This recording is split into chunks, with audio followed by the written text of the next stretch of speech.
ನಮಸ್ತೆ ಸ್ನೇಹಿತರೆ, ಇವತ್ತು ನಾವು ಬುದ್ಧಿಶಕ್ತಿಯ ಬಗ್ಗೆ ತಿಳ್ಕೊಳ್ಳೋ ಬುದ್ಧಿಶಕ್ತಿ TET ಪರೀಕ್ಷೆ ಶಿಶು ವಿಕಾಸ ಮತ್ತು ಬೋಧನಾಶಾಸ್ತ್ರದಲ್ಲಿ ಬರುವಂತಹ ಪ್ರಶ್ನೆಗಳಾಗಿದೆ. ಬುದ್ಧಿಶಕ್ತಿಯ ಬಗ್ಗೆ ತುಂಬಾ ಪ್ರಶ್ನೆಗಳು ಬಂದಿದೆ. ಅದನ್ನೆಲ್ಲವನ್ನು ಕೂಡ ನಾವು ಇವತ್ತು ನೋಡ್ಕೊಳ್ಳುವ. ಬುದ್ಧಿಶಕ್ತಿ ಎಂಬುದು ಲ್ಯಾಟಿನ್ ಪದವಾದ ಇಂಟೆಲಿಜೆಂಟ್ ಪದದಿಂದ ಬಂದದ್ದು. ಇದರ ಅರ್ಥ ಮಾಡಿಕೊಳ್ಳುವ ಗ್ರಹಿಕೆಯ ಸಾಮರ್ಥ್ಯ ಅಂತ ಹೇಳುವಂಥದ್ದು. ಇನ್ನು ವೆಶ್ಲರ್ ಅವರ ಪ್ರಕಾರ ಬುದ್ಧಿಶಕ್ತಿ ಅಂದರೆ ಉದ್ದೇಶಪೂರ್ವಕ ವರ್ತನೆಗೆ ವಿವೇಕದಿಂದ ಕೂಡಿದ ಆಲೋಚನೆ ಮತ್ತು ತನ್ನ ಪರಿಸರದೊಂದಿಗೆ ಪರಿಣಾಮಕಾರಿಯಾಗಿ ವ್ಯವಹರಿಸುವುದಕ್ಕೆ ಸಹಕಾರಿಯಾಗುವ ವ್ಯಕ್ತಿಯಲ್ಲಿನ ಸಮಗ್ರ ಸಾಮರ್ಥ್ಯವೇ ಬುದ್ಧಿಶಕ್ತಿ. ಬೇರೆ ಬೇರೆ ಮನೋವಿಜ್ಞಾನಿಗಳು ಹೇಳಿರುವ ಪ್ರಕಾರ ಅವಧಾನವನ್ನು ಕೇಂದ್ರೀಕರಿಸುವ ಶಕ್ತಿಯೇ ಬುದ್ಧಿಶಕ್ತಿ, ಪರಿಸರಕ್ಕೆ ಹೊಂದಿಕೊಳ್ಳುವ ಶಕ್ತಿಯೇ ಬುದ್ಧಿಶಕ್ತಿ, ಅಮೂರ್ತ ಆಲೋಚನಾ ಶಕ್ತಿಯೇ ಬುದ್ಧಿಶಕ್ತಿ. ಬುದ್ಧಿಶಕ್ತಿಯನ್ನು ಲೆಕ್ಕ ಬಿಡಿಸುವಿಕೆ, ಸ್ಮೃತಿ, ಸಂಬಂಧ ಕಲ್ಪನೆ, ಅರ್ಥೈಸಿಕೊಳ್ಳುವ ಸಾಮರ್ಥ್ಯ, ಅಮೂರ್ತ ಆಲೋಚನೆ, ಹೊಸ ವಿಷಯಗಳನ್ನು ಕ್ರೋಢೀಕರಿಸುವ ರೀತಿ ಇತ್ಯಾದಿ ಈ ಅಂಶಗಳಿಗೆ ಪ್ರಾಮುಖ್ಯತೆ ಇದೆ. ಹೀಗಾಗಿ ಬುದ್ಧಿಶಕ್ತಿ ಎನ್ನುವುದು ಯಾವುದೇ ಒಂದು ಅಂಶಕ್ಕೆ ಸೀಮಿತವಾಗಿಲ್ಲ. ಬುದ್ಧಿಶಕ್ತಿ ಲಬ್ಧ IQ ಈ ಪರಿಕಲ್ಪನೆಯನ್ನು ಆಲ್ಫ್ರೆಡ್ ಬೇನೆ ಎಂಬ ಫ್ರೆಂಚ್ ಮನೋವಿಜ್ಞಾನಿ ಮೊಟ್ಟ ಮೊದಲ ಬಾರಿಗೆ ಬಳಸಿದರು. ಬುದ್ಧಿಶಕ್ತಿಯ ಲಬ್ಧವನ್ನು ತಿಳಿಸಿದವರು ಆಲ್ಫ್ರೆಡ್ ಬೇನೆ ಅವರು. ಅವರ ಪ್ರಕಾರ ಅವರ ಸೂತ್ರ, ಬುದ್ಧಿಶಕ್ತಿಗೆ ಸಂಬಂಧಪಟ್ಟಂತಹ ಸೂತ್ರ, ಬುದ್ಧಿಶಕ್ತಿ IQ ಅಂದರೆ ಮಾನಸಿಕ ವಯಸ್ಸು ಭಾಗಿಸು ನಿಜವಾದ ವಯಸ್ಸು ಇಂಟು 100. ಬುದ್ಧಿಶಕ್ತಿ ಅಂದರೆ ಮಾನಸಿಕ ವಯಸ್ಸು ಭಾಗಿಸು ದೈಹಿಕ ಅಥವಾ ನಿಜವಾದ ವಯಸ್ಸು ಇಂಟು 100 ಆಗಿರುವಂಥದ್ದು. ಅಂದರೆ IQ = MA/CA ಇಂಟು 100. ಮಾನಸಿಕ ವಯಸ್ಸು ಮೇಲೆ ಬರ್ತದೆ, ಅದನ್ನು ನೆನಪಲ್ಲಿ ಇಟ್ಕೊಳ್ಳಿ. ಈಗ ಎಲ್ಲ ಸೂತ್ರ ಸಂಪೂರ್ಣವಾಗಿ ನೆನಪಿಗೆ ಬರ್ತಾ ಇಲ್ಲ ಅಂತ ಆದರೆ ನೀವು ಮಾನಸಿಕ ವಯಸ್ಸು ಮೇಲೆ ಇರಬೇಕು ಅಂತ ಅಂದ್ಕೊಳ್ಳಿ. ಹಾಗೆ ಕೆಳಗೆ ದೈಹಿಕ ಅಥವಾ ನಿಜವಾದ ವಯಸ್ಸು ಇಂಟು 100 ಯಾವಾಗಲೂ ಮಾಡಬೇಕಾಗಿರ್ತದೆ ಅದರಲ್ಲಿ. ಇನ್ನು ಬುದ್ಧಿಶಕ್ತಿಯ ವಿಂಗಡಣೆಯ ಬಗ್ಗೆ ತಿಳಿಸಿದವರು ಟರ್ಮನ್ ಅವರು. ಬುದ್ಧಿಶಕ್ತಿಯ ಲಬ್ಧದ ಬಗ್ಗೆ ತಿಳಿಸಿದವರು ಆಲ್ಫ್ರೆಡ್ ಬೇನೆ ಅವರು. ಹಾಗೆಯೇ ಬುದ್ಧಿಶಕ್ತಿಯ ವಿಂಗಡಣೆಯ ಬಗ್ಗೆ ತಿಳಿಸಿದವರು ಟರ್ಮನ್ ಅವರು. ಮೊಟ್ಟ ಮೊದಲಿಗೆ ಬುದ್ಧಿಶಕ್ತಿ ವಿಂಗಡಣೆ ಅಥವಾ ಹಂಚಿಕೆಯ ಬಗ್ಗೆ ಕೇಳಿದರೆ, ಇದರಲ್ಲಿ ಹಲವು ಬಾರಿ TET ಪರೀಕ್ಷೆಯಲ್ಲಿ ಕೇಳಿರುವಂಥದ್ದು. ಈಗ ಪ್ರತಿಭಾವಂತ ವಿದ್ಯಾರ್ಥಿಗಳ IQ ಎಷ್ಟು 140ಕ್ಕಿಂತ ಮೇಲೆ ಇದ್ದರೆ ಅಂತಹ ಮಕ್ಕಳನ್ನು ಪ್ರತಿಭಾವಂತ ಮಕ್ಕಳು ಅಂತ ಹೇಳುವಂಥದ್ದು. ಅವರ ಬುದ್ಧಿಶಕ್ತಿ ಮಟ್ಟ 140 IQ ಇಂದ ಹೆಚ್ಚಿದ್ದರೆ ಅವರನ್ನು ಪ್ರತಿಭಾವಂತ ವಿದ್ಯಾರ್ಥಿಗಳು ಅಂತ ಹೇಳುವಂಥದ್ದು. ಶ್ರೇಷ್ಠರು ಅಂತ ಬಂದಾಗ 120ರಿಂದ 140 IQ ಬಂದರೆ ಅವರು ಶ್ರೇಷ್ಠರು. ಇನ್ನು ಉತ್ತಮ ವಿದ್ಯಾರ್ಥಿಗಳು 110ರಿಂದ 120 ಉತ್ತಮ ವಿದ್ಯಾರ್ಥಿಗಳು, 90ರಿಂದ 110 ಸಾಧಾರಣ ವಿದ್ಯಾರ್ಥಿಗಳು, 80ರಿಂದ 90 ಹಿಂದುಳಿದ ವಿದ್ಯಾರ್ಥಿಗಳು, 70ರಿಂದ 80 ಅತಿ ದುರ್ಬಲ ವಿದ್ಯಾರ್ಥಿಗಳು, 0ಯಿಂದ 70 ಮಾನಸಿಕವಾಗಿ ಹಿಂದುಳಿದ ವಿದ್ಯಾರ್ಥಿಗಳು. 0ಯಿಂದ 70 ಮಾನಸಿಕವಾಗಿ ಹಿಂದುಳಿದಂತಹ ವಿದ್ಯಾರ್ಥಿಗಳು. ಮತ್ತೊಮ್ಮೆ ನೋಡ್ತಾ ಹೋಗುವ, 140ಕ್ಕಿಂತ ಮೇಲೆ ಪ್ರತಿಭಾವಂತ ವಿದ್ಯಾರ್ಥಿಗಳು, 120ರಿಂದ 140 ಶ್ರೇಷ್ಠರು, 110ರಿಂದ 120 ಉತ್ತಮರು, 110ರಿಂದ 120 ಉತ್ತಮರು, ಸಾಧಾರಣ ಬುದ್ಧಿಶಕ್ತಿಯನ್ನು ಹೊಂದಿರುವಂಥ ವಿದ್ಯಾರ್ಥಿಗಳು 90ರಿಂದ 110, 80ರಿಂದ 90 ಹಿಂದುಳಿದವರು, 70ರಿಂದ 80 ಅತಿ ದುರ್ಬಲರು, 0ಯಿಂದ 70 ಮಾನಸಿಕವಾಗಿ ಹಿಂದುಳಿದಂತಹ ವಿದ್ಯಾರ್ಥಿಗಳು. ಹೆಚ್ಚಾಗಿ ಅವರು ಪ್ರತಿಭಾವಂತ ವಿದ್ಯಾರ್ಥಿಗಳನ್ನು ಕೇಳ್ತಾರೆ, 140ಕ್ಕಿಂತ ಮೇಲ್ಪಟ್ಟದ್ದು. ನಂತರ ಉತ್ತಮರು ಯಾರು ಅಂತ ಕೇಳಿದಾಗ 110ರಿಂದ 120 ಉತ್ತಮರು ಅಂತ ಹೇಳಬೇಕು. ಸಾಧಾರಣರು ಅಂತ ಹೇಳಿದರೆ 90ರಿಂದ 110. ಇನ್ನು ಬುದ್ಧಿಶಕ್ತಿಯ ಹಂಚಿಕೆಯ ರೇಖೆಯನ್ನು ನೋಡುವ. ಬುದ್ಧಿಶಕ್ತಿ ಪರೀಕ್ಷೆಯ ವಿಧಗಳು 3 ವಿಧಗಳಲ್ಲಿದೆ. ಒಂದು ಶಾಬ್ದಿಕ ಬುದ್ಧಿಶಕ್ತಿ ಪರೀಕ್ಷೆ, ಅಶಾಬ್ದಿಕ ಬುದ್ಧಿಶಕ್ತಿ ಪರೀಕ್ಷೆ, ಕಾರ್ಯನಿರ್ವಹಣಾ ಬುದ್ಧಿಶಕ್ತಿ ಪರೀಕ್ಷೆ. ಶಾಬ್ದಿಕ ಬುದ್ಧಿಶಕ್ತಿ ಪರೀಕ್ಷೆ, ಈ ಪರೀಕ್ಷೆಗಳು ಪರೀಕ್ಷೆಯನ್ನು ತೆಗೆದುಕೊಳ್ಳುವವರ ಓದುವ ಮತ್ತು ಬರೆಯುವ ಸಾಮರ್ಥ್ಯಗಳನ್ನು ಅವಲಂಬಿಸಿದೆ. ಆರ್ಮಿಟ್ ಅಲ್ಪ ಬುದ್ಧಿಶಕ್ತಿ ಪರೀಕ್ಷೆ, ಕುಲ್ಮನ್ ಅಂಡರ್ಸನ್ ಬುದ್ಧಿಶಕ್ತಿ ಪರೀಕ್ಷೆ, ಬೀನೆ ಬುದ್ಧಿಶಕ್ತಿ ಪರೀಕ್ಷೆ. ಅಶಾಬ್ದಿಕ ಬುದ್ಧಿಶಕ್ತಿ ಪರೀಕ್ಷೆ ಭಾಷಾ ಸಾಮರ್ಥ್ಯವನ್ನು ಪರಿಗಣಿಸದೆ ಅವರ ಬುದ್ಧಿಶಕ್ತಿಯನ್ನು ಅಳತೆ ಮಾಡಲು ಪ್ರಯತ್ನಿಸುವುದು. ಅನಕ್ಷರಸ್ಥರು, ಅಂಗವಿಕಲರಿಗೆ ಈ ಒಂದು ಬುದ್ಧಿಶಕ್ತಿಯ ಪರೀಕ್ಷೆಯನ್ನು ಮಾಡ್ತಾರೆ. ಯಾವ ಅಶಾಬ್ದಿಕ ಶಬ್ದ ಇಲ್ಲದಿರುವಂಥ ಅಶಾಬ್ದಿಕ ಬುದ್ಧಿಶಕ್ತಿಯನ್ನು ಮಾಡುವಂಥದ್ದು ಯಾರಿಗೆ? ಅಂಗವಿಕಲರಿಗೆ. ಓದುವ ಮತ್ತು ಬರೆಯುವ ಸಾಮರ್ಥ್ಯ ಇರುವಂಥ ವಿದ್ಯಾರ್ಥಿಗಳಿಗೆ ಶಾಬ್ದಿಕ ಬುದ್ಧಿಶಕ್ತಿ ಪರೀಕ್ಷೆಯನ್ನು ಮಾಡ್ತಾರೆ.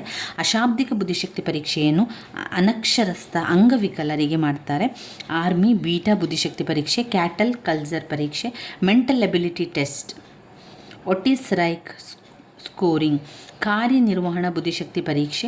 ಈ ಪರೀಕ್ಷೆಗಳು ಸಾಮಾನ್ಯವಾಗಿ ವಿದ್ಯಾರ್ಥಿಗಳು ಕೆಲವು ಸಲಕರಣೆಗಳನ್ನು ಉಪಯೋಗಿಸುವುದರ ಮೂಲಕ ನೀಡಿದ ಸಮಸ್ಯೆಯನ್ನು ಪರಿಹಾರ ಮಾಡಬೇಕಾಗುತ್ತದೆ. ಅನಕ್ಷರಸ್ಥರು ಮತ್ತು ಅಂಗವಿಕಲರ ಬುದ್ಧಿಶಕ್ತಿಯನ್ನು ತಿಳಿಯಲು ಈ ಪರೀಕ್ಷೆಯು ತುಂಬಾ ಸಹಾಯಕವಾಗಿರುವಂಥದ್ದು.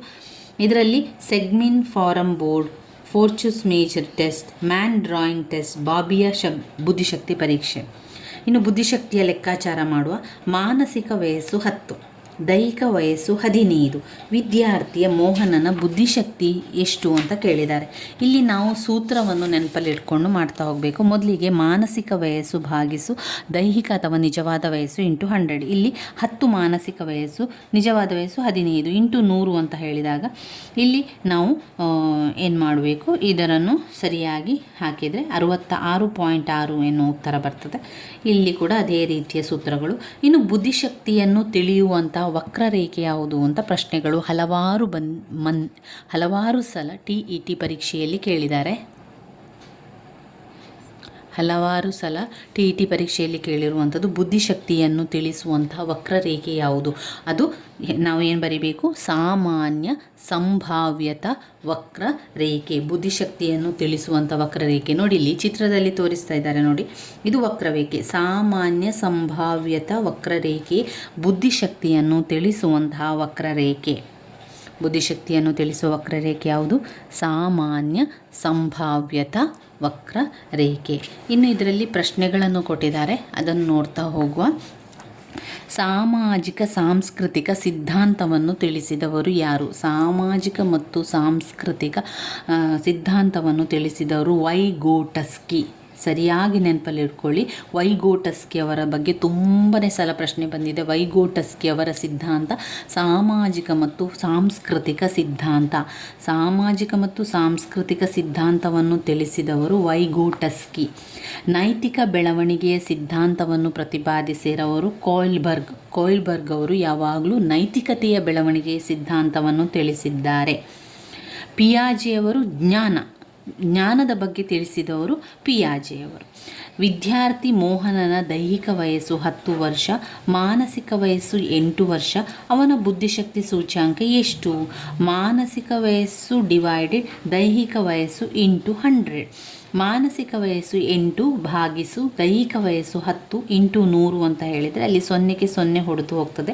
ಉಳಿದಿರುವಂಥದ್ದು 8 ಇಂಟು 10 80 ಬುದ್ಧಿಶಕ್ತಿ ಸೂಚ್ಯಾಂಕ. ಬಡ ಮಕ್ಕಳನ್ನು ಶಾಲೆಗೆ ಆಕರ್ಷಿಸಲು ಅನುಸರಿಸುವ ಪರಿಣಾಮ ವಿಧಾನ: ಉಚಿತ ಶಿಕ್ಷಣ ಕೊಡುವಂಥದ್ದು, ಉಚಿತ ಮಧ್ಯಾಹ್ನದ ಊಟದ ವ್ಯವಸ್ಥೆ ಮಾಡುವಂಥದ್ದು, ಉಚಿತ ಪುಸ್ತಕವನ್ನು ಕೊಡುವಂಥದ್ದು, ಉಚಿತ ಸಮವಸ್ತ್ರವನ್ನು ಕೊಡುವಂಥದ್ದು. ಇದೆಲ್ಲ ಕೂಡ ಬಡ ಮಕ್ಕಳನ್ನು ಶಾಲೆಗೆ ಆಕರ್ಷಿಸಲಿರುವಂಥದ್ದು. ಬುದ್ಧಿಶಕ್ತಿ ಸೂಚ್ಯಾಂಕ ಹಂಚಿಕೆಯಲ್ಲಿ ಪ್ರತಿನಿಧಿಸುವಂತಹ ರೇಖೆ ನಾವು ಈಗಾಗಲೇ ತಿಳಿದಿರುವಂತೆ ಸಾಮಾನ್ಯ ಸಂಭಾವ್ಯತೆಯ ವಕ್ರರೇಖೆ. ಅದು ಬುದ್ಧಿಶಕ್ತಿಯನ್ನು ತಿಳಿಸುವಂತಹ ಹಂಚಿಕೆ ಮಾಡುವಂತಹ ರೇಖೆ.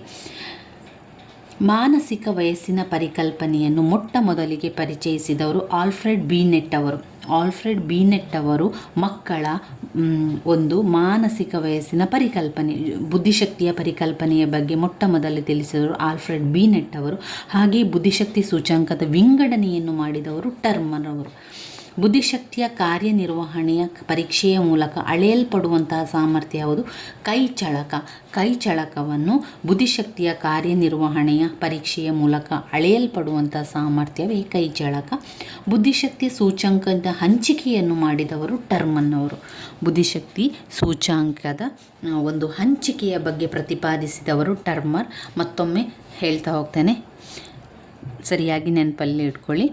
ಸಾಮಾಜಿಕ ಮತ್ತು ಸಾಂಸ್ಕೃತಿಕ ಸಿದ್ಧಾಂತವನ್ನು ಹೇಳಿದವರು ವೈಗೋಟಸ್ಕಿ ಅವರು.